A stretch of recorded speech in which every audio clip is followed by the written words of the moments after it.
Hello, everyone. This is Mark coming to you with another live stream. Yes, I know it's 1:30. I'm usually at work, but since I took off some time to take my father to the hospital and stuff. Personal things he has to do. So I'm taking off Tuesday night. Normally I'd be at work, but because I'm off, I'm making a video. In today's video, live stream is about what happened. Helldivers 2 from great to what the hell. Part 1 and 2. We're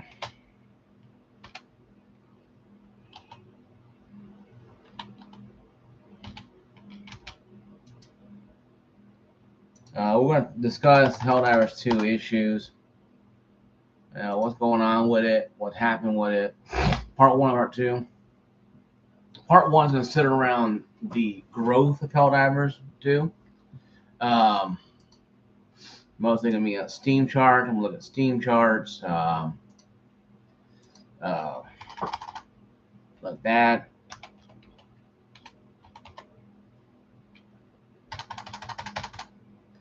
Sorry, guys. I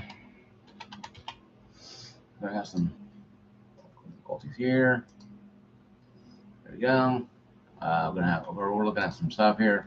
Beginning one, we're going to talk about the overall start of this game and how it became the greatest game or game of the year contender in a short time. And part 2 will be about the rest of that in the fall, and hopefully somewhat made the resurrection of this brand, if it's even possible to resurrect at all. That being said, though, once again, if you got brand new to my channel, please, I have 153 subscribers. Welcome up to 153 subscribers. I went from 47, 147, 153. Thank you guys so much. I gained 6 subscribers in less than a month. I appreciate all of it. It helps me out a lot. It keeps me going, keeps me able to do this because it's more of a hobby than a job. I don't get any money from YouTube at all or sponsors. All my money comes from my job I do on the outside. So this is a hobby. I appreciate you guys' dedication and time with it because it is something time consuming. And I do appreciate that, and I do appreciate the time. I get. Um, so that being said, let's get on to it. Helldivers 2 launched February 8th, 2024, and became probably one of the biggest games of all time, unexpectedly, because Steam counts charts indicated February it gained over 274,000 players in the month of February to peak at 458,208. And since that time, it lost some members. It lost 57,000 in March, 71,000 in April, May 77,000, June 23,000, 17,000, and gained back 13,095.2, a 5% increase, or 5% increase, at a new peak of 62,085. And I can hear all the long time about how bad it was, and and the PlayStation stuff. Yes, I'll get to that. It will be talked about in the video in the live stream part 2. Right now, we're going to discuss the overallness of this game. Arrowhead has created a monster hit that no one predicted to be this great. No one in their right minds does this thought Helldivers 2 was going to be the best game of all time. It's a set the century of Trump, a super Earth. This is Wikipedia, the Wikipedia for online. Helldivers 2 is created by Arrowhead, Sony Interactive Partnership. Different things here going on to it. Once again, PlayStation 5, Windows. Came out third person multiplayer February 8th. The concept of Helldivers 2 is kind of a weird. It's like having the Terminator series, and the series and Terminator and Starship Troopers into one. Okay, it's like having Starship Troopers and the Terminator series in one, and you have them both in the same galaxy. And your job as a Helldiver is to protect Super Earth at all costs, even with your own demise. That's the reference of Star Troopers 2, uh, Hero of the Federation. When a person was killed, blood very end, and the troopers saw the son of the son of Hero Federation, he said, "Fresh meat for the grinder." That's pretty much what you are in Helldivers 2. You're fresh meat for the grinder. That's who you are and what you are. So that being said, though, that's pretty much what you're being. For some reason, my thing's not focusing for some reason. And I think, all in all, if you really understand the concept of Helldivers 2, you understand why, and Star Troopers, you know why Helldivers 2 grew so fast. It's a fun game, over the top destruction, blood and guts and gore. You shoot it. I mean, the basic concept. Part one, part two would be the fall of Helldivers 2, the rise of it. The automatons and the arachnids, or the bugs, they're called, um, are actually at war with Super Earth.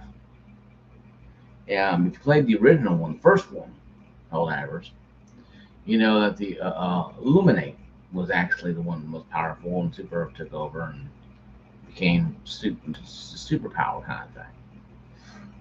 And the termites and the automatons have been fighting against Super Earth forever, or for a long time. Maybe after 100 years after the first Galactic War. So that being said, though, you're in constant war, constantly using weapons, stratagems, heavy weapons for your disposal, destroying Wayne seas, trying to keep on your sectors, and you're constantly having to battle back to bugs. It's in real time too. So if you're playing at 3 o'clock in the morning, and a new major order comes out, everybody on planet Earth here and around the planet playing this game. And I'll get to that in part two. I'll touch on a little bit in part one here. Part two is going to be a little more in depth. What really happened to it would actually help, and with the orders. So if you get an order, major order drops, you're playing 3 or 4 in the morning, everybody can get that major order. So this game is set in real time. So everything changes a lot. It's one of those concepts that people didn't think would work. Because your Battlefield has real environmental changing. This has real changing mechanics. How Battlefield 5 and Battlefield 2042 follow a linear path with you have tornadoes and sandstorms and stuff like that, but you don't have actual online game changing as you're playing. It's always online, but no, it doesn't have a real time. They have a real set time where the game masters are changing everything on the fly. And then you defeat the determinate scum in this side. Now automatons are now trying to come closer to Super Earth to push them back. After you done push them back, here come termites again, or bugs. You call bugs and robots, make it easier. And so you're constantly going back and forth, and that's really what the game is. Is it repetitive? Yes. But the higher difficulties you get, the more you have to do. Like I'm playing on level 6, 7, or 8, even 9, 10, but 6, 7, 8. 8, you have to refuel the rocket. You have to turn the pumps on to fuel the rocket up. Without it, you can't launch the ICV rocket. You can't complete your mission. So The more you have, the higher difficulty is, the more reward, but the more legwork you gotta do, the more footwork you gotta do. You have to do this kind of stuff, and that's where I think a lot of people don't understand the appeal of Helldivers 2. You know, why does it appeal to a lot of people? I think it appeals to a lot of people because the game is actually set in somewhat of a real time. Sorry, I'm trying to get my camera to reset. It's just like a blurry image that bugs me. Anyway, though, and it's real time, real setting war. So everything is set up in real time. So as you're playing the game, going through, like I said, bugs and bots back and forwards, one side gains, one side loses, and you're constantly having to push them back. But then, the ITB missions, you have to do a higher difficulty. You have to do a lot of things. You got to get the codes, launch codes. You have to get the generators activated. You have to get the pumps activated. You have to go do this and do that, and then go to the rocket. Do all that stuff in 40 minutes. So normally, what we do in higher difficulties, 7 to 8, especially 7 and 8, is we have two heavy hitters. Our experienced players go towards whatever they're going to. The other two will clear bug holes and try to eliminate a lot of the resistance. Because in Helldivers 2, even if you destroy a lot of the bug holes, your bugs are going to pop up in the end. And you're going to have these bugs screaming for reinforcements constantly. And higher difficulty is, the more frequent they're going to be coming. Now, if you're new to this kind of game like I was, playing level 2 through 4 would be a very good thing. Starting off level 4 is probably the best thing for you. Level 5 is pretty simple, even hard. It's hard mode, hard difficulty, level 5. But extreme is fun. I think possible is 7. I probably go 6 or 7, and I used to stay there for a while. Because that's really the most balanced things to do. Because I have friends playing 10 because they're insane, and I have friends playing 9 and 8 because they're insane but not totally insane. So they'll play in 8 and 9. But what makes this game so appealing is the fact that the overtopness of it all, the freedom help me and for liberty, and how you like to take the freedom when you're filling them, a bot corpse or a bug corpse with bullets. How you like to take the freedom, and you're just shooting it, and you're seeing the bug limb blow off and half his face get blown off. It's still coming after you with one paw, and its head's missing, and it's like twitching and bleeding out of it when it finally dies. Or a bot coming towards you, Devastator coming towards you, blow off its rockets and stuff, and it's still coming towards you. Or with chainsaws, with one of the chains coming towards you, blow off a limb, it's still coming towards you. That's the drive that you have to deal with. It's constantly, enemies they're not going to go down with one shot. You have to, even hit them in the head, you have to really shoot them. So you're wasting a lot of bullets. But it makes it fun. And yes, friendly fire's on. So they did that because they wanted to give a realistic feel to it. Helldivers went on record. The developer Helldivers went on record saying that they made it a friendly fire active because they wanted people to understand the real world simulation of war. And people will team kill and leave, and that's people usually wish they'll get banned. And he even says you can put on there now team killing, and they'll say, well, team killing is normal because friendly fire's on. But they have to pull the rein somewhere, because that kind of caused the erosion of a lot of players too. Like a Battlefield to campers, kind of Call of Duty campers, team killers are making it very hard to win the game because they're constantly shooting you back and killing you. Because I think it's funny, and I think it's a joke because they have no better to do with their lives.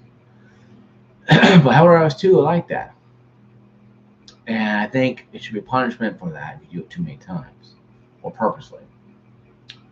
But like I said, you can always kick them if you're a squad leader. If you're leader, if your game they're joining, you can always kick them. That's a good thing about it. But 2 is if you're on a planet with an area with a limited number of players, you may not get the reinforcement you might need, and you might not get that, and you may be waiting a long period of time. So the term really is be very patient with people. The new Helldivers are going to be team killers. They're going to be stupid. They're going to run off and get killed by a bug or a robot and turn into Swiss cheese and just rip apart limb to limb. I had one person who I gave my M5 rocket to with the backpack, brand new, I think level 5 or 6, fired on the ground and blew himself up and flew in the air.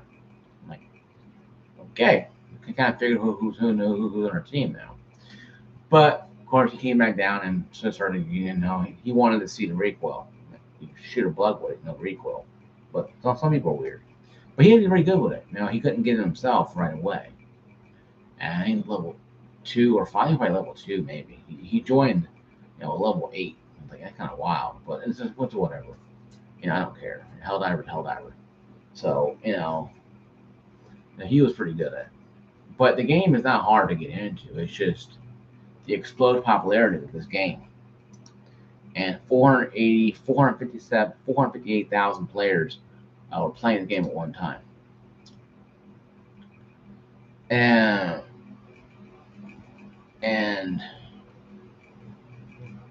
I think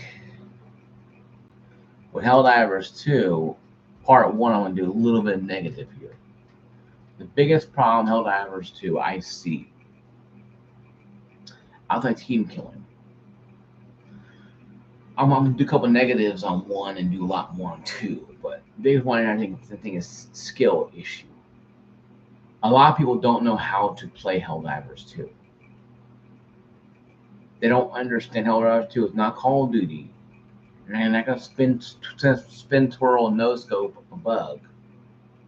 People call Duty spin twirling. You ain't going to spin twirl in battle in this. Battlefield, Call of Duty, high level is one thing, but in Helldivers 2, you got bugs come all around you. Please don't use all your strategies at one time. But what went wrong with it? What really happened? I mean, it's just everybody's playing this game, okay? And then even Arrowhead said, a game for everyone is a game for no one. At one time, people were saying a game for everyone is a game for no one. I think Arrowhead created a monster with this game, and popularity is how easy it is to play. Yeah, strategy, you can use a person that built a strategy keypad on a computer, and I saw him and saw it online a couple months ago. And it actually worked. It entered the strategy a lot faster. But here's the issue. This game shouldn't be for everyone. It should be a certain kind of criteria for this game. If you're a pack rat, if you don't share stuff, if you don't share stems, if you don't share ammo, you don't do this kind of stuff, you really can't share ammo. If you have an ammo backpack and you don't share ammo, this game's not for you. If you're a hoarder who takes all the samples, we have to weed all the samples to the end. But you need one person to be the sample hoarder, and that's fine. We try to rotate when my friends play. Now, I was last time, their friend was, and their friend was, never went. And you peck those guys, because those guys got killed, samples went with them. They drowned in the water, they fell into a hole, and if you nuked it or whatever. It is. So my point is, be a team player. Just be a team. It's not hard. That's where I think the problem in Helldivers 2 is.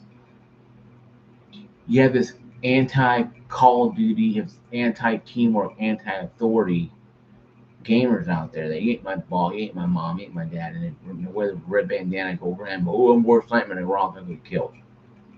And they don't understand the ultra rares and the rares and in these samples help you build up your a destroyer, your super destroyer,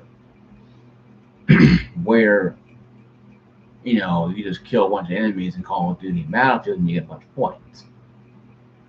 Here, I think ain't based upon it. It has kills, but it ain't based upon the kills. It's based upon a lot of things too. Teamwork mostly. The kills are the biggest thing, but they're not gonna get you 20 prestige because you kill 100 bugs. You get a lot more points, XP, for doing that. But I think Helldivers 2, to me, went down the wrong path when it said a game for everyone is a game for everyone, and it's not a game for everyone. This game is not for everyone. I think CEO said it best: a game for everyone is a game for no one. Some people need to be left out of the game. Like I said, if you're not a team player, if you hoard ammo, if you hoard all this stuff, if you don't share, you're not part of the team, and you need to go. I understand samples, we all get them in the end. If you're gonna be a hoarder, fine. Let us know, and we'll protect you. Because the worst thing to have, the whole samples laying half across the map. If you died, you had to run across a landmine and blow yourself up. And I think a lot of people are getting irritated with the game because of that reason. Because teammates are being stupid and not paying attention. I think that's the biggest problem with Helldivers 2 is that it's a fun game, and I explained a lot of the process. But ending this video, I'm going to part 2 next week or so. I'll be off Labor Day, so I'll probably do one Monday night. Because Sunday I'll be working. That stuff right there would be kind of cool though. So, but I'll do another video, part 2, going into great detail of what went wrong, what happened in Helldivers 2 from great to what the hell. Part 2 will come next week, where I'll discuss what really happened.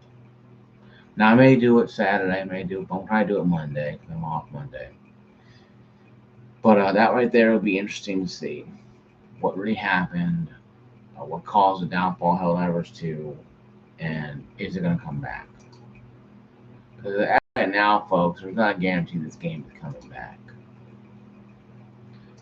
To be wrong with you. The issue I want to talk about, there's not a whole lot of people wanting the game to come back. Even though the game is very fun, people play it. People are irritated by the lack of openness with Arrowhead. And I'm going to tell you right now, to me, the nerfing weapons are not the reason why, to me, this game should be struggling. If you're mad because the guns are nerfed, you need to go play Call of Duty. You go play Call of Duty when it first comes out, and wait a couple months after they nerf weapons and complain about it. But no one does, because they accept it and they move on. All of a sudden now, Helldivers 2 does it, everybody loses their minds. So I'm trying to say to you guys this. We need to pick and choose better arguments than nerfing weapons and lag. Every game has lag. If you're online, like me, I have 100 megabyte download and have 10 upload. I'm still gaming pretty well. So I don't know what the issue is. But I'm not questioning people who have less than internet than I do. I think games like Helldivers 2 are fun. But part 2 will be next week, Monday next week. And we'll discuss part 2, what went wrong, and we'll discuss what happened. And we'll discuss the bad side of Helldivers 2. The PlayStation Network issue, the toxic fan base, more depth team killing, lack of people trying to skill themselves, the extra nerfing of weapons, even though I think weapons are not nerfed, people just don't know how to use them. Because you can't let fire bug for 10 seconds. It has to be short bursts. You have to hit it and move. These bugs are stronger because they're gigantic bugs. But like I say, guys, we'll talk more about it next week. Okay? I'll see you guys later. Peace out. Thank you for watching my video. Thank you for my 153 subscribers. Thank you for watching the video. Peace out. Once again, like, subscribe, and ring that bell. Peace out, everyone. Thank you for watching.